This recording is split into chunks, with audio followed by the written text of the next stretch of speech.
Hello guys, welcome back to our channel. Are you guys facing issues to add contact address on Trust Wallet app?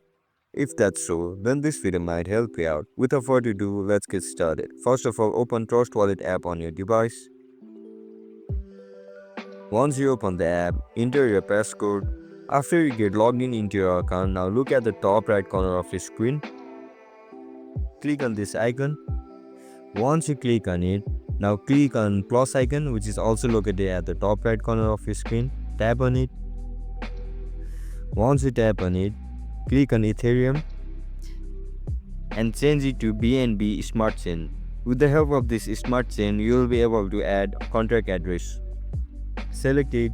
Now you just need to paste your contract address over here. After you paste your contract address over here, your name, symbol and decimal number will pop up.